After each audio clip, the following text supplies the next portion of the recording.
Hey, what's going on YouTube? It's Ink Society Illustrations. I'm gonna do my first YouTube tutorial. I'm gonna tell you how I do the things that I do versus just showing you guys in a time-lapse video. So if you like the video, please like, share, subscribe. If there's something that I missed, go ahead, ask me a question. I love the engagement. So I'll be happy to answer all your questions. Okay, so moving forward, I do really pick and choose what shoes that I do.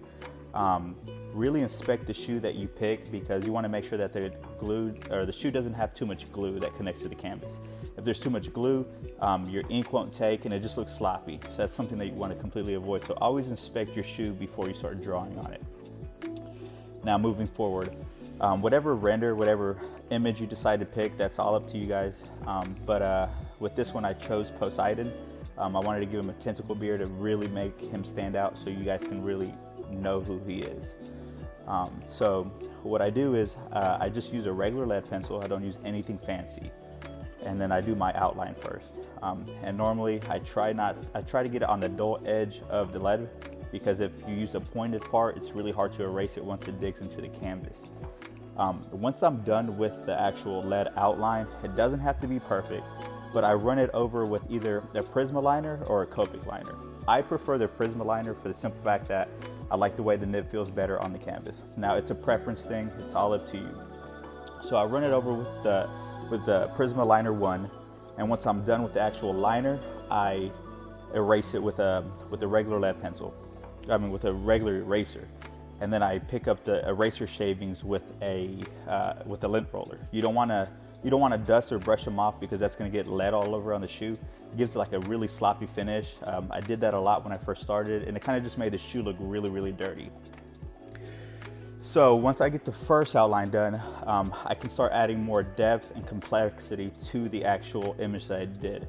And then you can add thicker lines, you can add more saturation.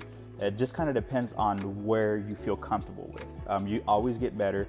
I know there's several times that I've started a pair of shoe and I really, really, really hate the outline. But the more depth and complexity that I added to the actual image, the more that I started to like it.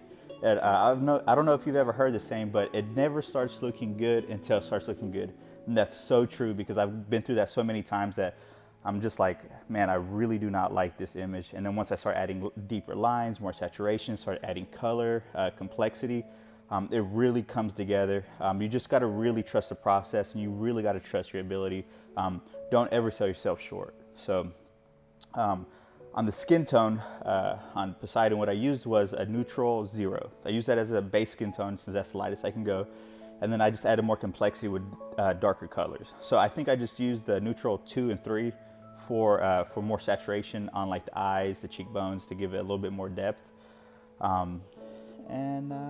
Yeah, that's what it looks like I'm doing. You can just see the way that I work the Copic in. You want to be careful with how heavy your hand is, because they do bleed pretty heavily. So you got to just make sure that you're not putting too much pressure down, or you're just going to have ink everywhere, and then that's another case for having a sloppy work. You'll notice that at the end of this tutorial, I actually kind of messed up. Opened my neutral 7, ink splattered everywhere. It actually turned out to be a really, really good mistake. It gave, I somehow managed to fix it. I had complexity, depth to a portion of the tentacle that kind of needed it. So hopefully you guys like that. I don't really have too much more on this video to tell you guys. If I missed something, like I said, go ahead, shoot me some questions. And then like, share, subscribe if you liked the video. Appreciate it, guys. Catch you next time.